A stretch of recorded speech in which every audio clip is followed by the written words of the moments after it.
Are you making fun of me? Isn't it customary to bring high-end desserts?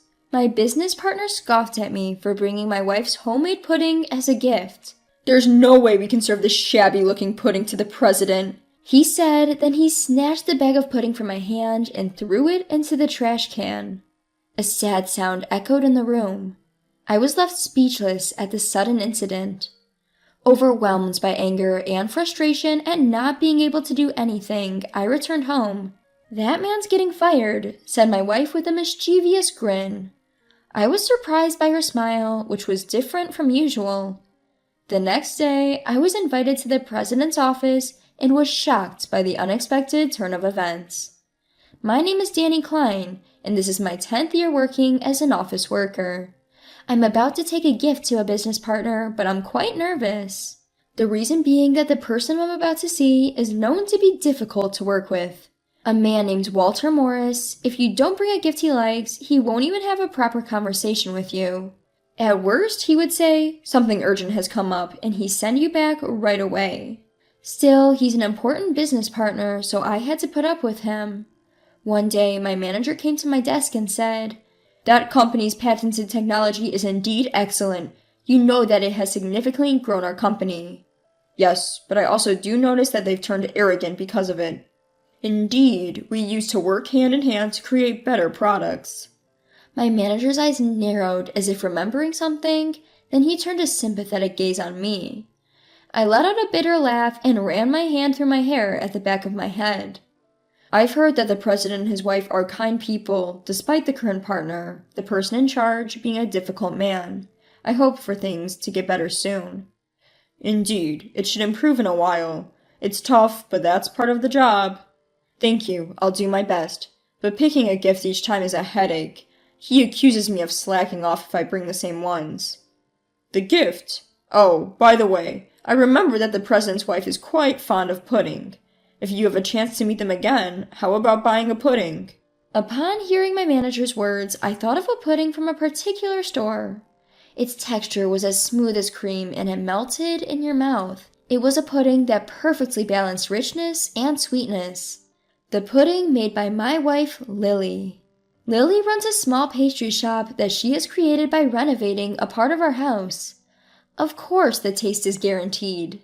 It's a popular product that's loved by everyone in the neighborhood, from kids to seniors, often selling out by mid-afternoon. I wrapped up a conversation with my boss and decided to rush home after work. At home, Lily, who had finished her work, had started preparing dinner in the kitchen. As I approached Lily, I could smell a faint sweetness. Humming a tune and greeting me with, "Welcome home," I immediately told Lily about the conversation I had earlier. "The boss's wife seems to be a big fan of pudding. I'd like to take some as a gift. Could you make some?" "Do you think my pudding would be good enough?" Lily said this, but I could see she was smiling with delight, which relieved me. Even though Lily is great at making puddings, preparing it as a gift for the wife of my business partner is probably nerve-wracking. But Lily willingly said okay. As soon as she finished making dinner, she started prepping for the pudding without having her dinner, saying she needed to prepare for tomorrow. "Thank you, Lily. I'm sorry." "No problem. I want many people to taste my pudding." Saying so, Lily busily started the prep, moving back and forth between the kitchen and the shop. Seeing her like this, I couldn't just stand there doing nothing. I decided to help Lily with the prep by following her instructions.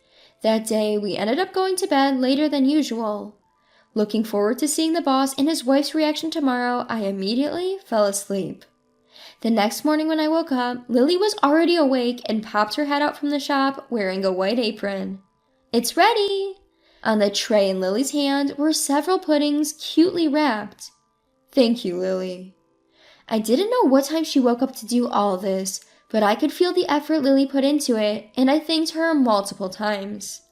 Lily, seeming a bit shy, laughed and said, "It didn't take that long because you helped me." As I recalled the morning's events, a smile spread across my face. I carefully placed the puddings, wrapped in white paper bags with blue ribbons, on the passenger seat and let out a sigh.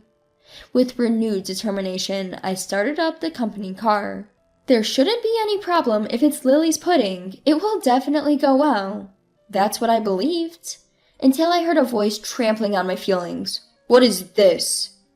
As always, I mentioned Walter's name to the smiling receptionist at the client's entrance and was told to wait a bit. I gently sat on the chair in the entrance, checking to make sure the pudding in the bag wasn't overturned. While waiting, I saw Walter, who had just a hint of a smile, coming from the elevator right next to the entrance. And when he peered at what was in my hands, the first thing he said was, "What is this?" in a dubious tone. I involuntarily flinched. Nonetheless, I replied, trying to appear unfazed. "It's just a little something. It's pudding. My wife, who runs a pastry shop, made it." However, my words were cut off by Walter's scoff. "Pudding? Are you making fun of me? Isn't it customary to bring high-end desserts?" His words were dripping with scorn. His eyes were narrowed and the corner of his mouth was slightly raised as if to mock. At first, I didn't understand what he was saying, but as I slowly realized, I noticed that my fists were trembling in rage. My partner was a client with whom we'd been working amicably so far. I couldn't afford to ruin that relationship here, so I swallowed my feelings and started to speak. "Although not high-end, my wife has been making puddings that are pretty popular." "No way! I can't possibly eat a pudding made by an amateur." Walter roughly snatched the bag of pudding from my hand. "What are you doing?" I was so surprised that I snapped at him. My anxious voice and Walter's dry laugh echoed throughout the entrance. The receptionist who had attended to me earlier and some employees who just happened to pass by were looking at us suspiciously. "I'm bothered by being presented with such trashy stuff." Walter lifted the bag to his face and narrowed his eyes as if examining it. While I felt my blood rising to my head, I struggled to maintain my composure. "But I heard it's the CEO's wife's favorite." "Even so, would you bring something made by an amateur?" "My wife is certainly not an amateur." "Even so, you must understand that I can't serve such an unsightly pudding to the president." With that, Walter let go of the bag he was holding over the trash can placed next to the chair. It all happened in an instant. My body couldn't react in time, and I could only stand there in silence. The bag with the pudding inside fell into the trash can, making a sorrowful sound. A small scream came from the receptionist's direction. "I'll dispose it for you today. Just be careful next time," he said, his voice laced with what sounded like utter annoyance. All I could do was stare at the discarded pudding and utter an almost inaudible, I'm sorry." Walter nodded silently, whether satisfied by my reaction, I wasn't sure. "I had some urgent matters come up. I hate to ask, but can you leave?" Without waiting for my reply, he turned on his heel and walked towards the elevator. Throughout all this, I remained frozen, unable to take my eyes off the discarded pudding. I don't know how much time passed, but before I knew it, I was back in my car that my company had provided. Remembering how hard Lily had worked to make the pudding made my heart ache, and an uncontrollable anger welled up within me. Above all, I was frustrated with myself for not being able to say or do anything because he was a business partner. I couldn't get any work done that day as I pondered what to tell Lily. "Did they enjoy the pudding?" Lily asked, smiling as I returned home. She was leisurely sipping tea on the couch. Caught off guard, I stopped untying my tie. "Did something happen?" Lily asked, leaning in with a worried look on her face. Unable to keep quiet, I finally confessed to Lily what had happened earlier in the day. "I'm sorry, the pudding you made with so much effort. He threw it away right in front of me." Lily looked surprised at my confession, but she immediately squeezed my hand gently. "It's not your fault. Maybe there was something wrong with the pudding." But I knew that wasn't the case. After all, Walter had thrown it into the trash without even looking inside the bag.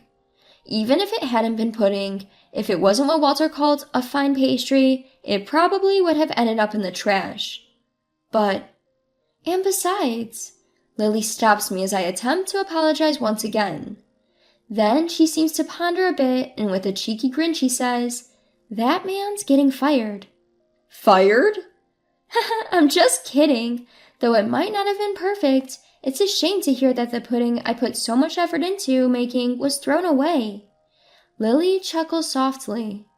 Her reaction's fair, having her pudding thrown away like that after she put so much work in. Of course she would want to make remarks about my rude client, even though it's unlike her. But it could very well happen, you know. Her enigmatic words added at the end left me somewhat baffled. But that was the end of the conversation. Lily urged me to wash up early that night, so I bathed in confusion and went to bed earlier than usual. The next day, with yesterday's incident still weighing on me, I left for work with a heavy heart. Upon returning to the office the day before, my boss had instructed, "I know it's not ideal, but tomorrow you need to buy a cake from the high-end Western confectionery store in front of the station." I recalled his words before leaving home and brought a cake from the pastry shop in front of the station on my way to work. I placed the box from the high-end Western pastry shop on the passenger seat and let out a sigh deeper than yesterday's. Yesterday evening, I had informed Walter that I will visit again tomorrow with a token of apology. Perhaps due to the incident, Walter responded in an overly arrogant tone. "All right, I'm counting on you this time," and hung up the call. I should get going now. In the driver's seat of my company's car, I somehow motivated myself and headed towards the client's office. As I walked through the automatic doors of the entrance, a receptionist who recognized me hurried over. "You're Mr. Klein from Company XX, correct?" "Yes, that's right, but—" "Please come this way." I followed the receptionist's lead and stepped into the elevator. Before I knew what was going on, the elevator had reached its destination floor. The room I was led to was the president's office. The receptionist knocked on the door a few times and, opening the large door, simply said, "Please come in." I entered the room without understanding the situation. Inside the president's office were the president of the client company, his wife, and Walter looking pale. I had thought that he would act haughty again today due to yesterday's incident, but I was mistaken. "Nice to meet you. I'm Danny Klein from Company XX. Thank you for having me here today." With a question mark hovering over my head, I greeted the president of the company we were dealing with, Mr. Peterson. "You must be Danny. Nice to meet you. I'm Mr. Peterson. This is my wife, Anne." "Nice to meet you." Cutting the greeting short, Mr. Peterson and his wife exchanged glances, called out my name Danny, and bowed deeply. "We are truly sorry for what happened. We apologize." "I beg your pardon?" I asked, surprised by the sudden change in the president's tone. Next to the president, his wife was also bowing with a speechless expression. I hurriedly told them to please lift your heads, but they wouldn't. Next thing I know, Walter, standing diagonally behind them, was also bowing. "We are terribly sorry." The usual arrogant Walter was nowhere to be found. Instead, I saw him apologizing with careful words for the first time. Caught off guard, I was at a loss for words. "Actually, yesterday, my wife noticed something in the lobby trash can while cleaning," he continued. His wife nodded in agreement. I thought I saw a hint of anger in her eyes. "When she asked around, she was told that the pudding you brought earlier in the day had been rudely thrown away by him. We hurriedly called him to confirm, and at first he denied it, but later grudgingly admitted it." A cold glance from Mr. Peterson was directed at Walter. Upon noticing the gaze, Walter bit his lip and turned away. "I did not know that Mrs. Peterson liked pudding. I assumed it was a lie from Danny, and I threw it away without thinking twice. I am sorry." His voice was quieter than I had ever heard before. As I was stunned by the un-Walter-like attitude, Mrs. Peterson shook her head with a stern face. "That's not why I'm angry." Mrs. Peterson, who had been silent until now, muttered in an anger-laced voice as if to correct him. "Danny, I have also known about the pudding from Lily's store for a while. I also knew it was so popular that it always sold out. Despite being so busy, you had prepared the pudding for me." Unable to endure Mrs. Peterson's gaze, Walter whimpered. "My wife can't forgive you for trampling on the goodwill of the makers, you, Danny, and Lily. I can't believe an employee of a manufacturing company doesn't understand the value of the thoughts poured into a product." I was shocked. Not just because Mrs. Peterson knew about Lily's store, but because she understood the feelings of a craftsman in the manufacturing process. Walter, who had turned from pale to white, began to say, "I'm sorry," but Mr. Peterson immediately pointed out, "Face the person you're apologizing to," and made him lift his pale face. "I sincerely apologize for carelessly discarding the handmade gift from your wife yesterday without thinking twice." Walter, who berated and threw away my wife's pudding yesterday, was now apologizing to me, facing me straight and repeatedly bowing his head. In that moment, I felt something clearing up within me. After coming home, I saw Lily drinking tea on the sofa, just like yesterday. Without even greeting her, "I'm back," I began to talk about today's events. Lily, without interrupting me, listened till the end, then smiled and said, "That's what I thought." "That's what I thought? You knew this would happen?" Her attitude since yesterday suggested she had expected all of this. Lily stood up and brought a cup of tea for me from the kitchen. As she handed it to me, she began to speak.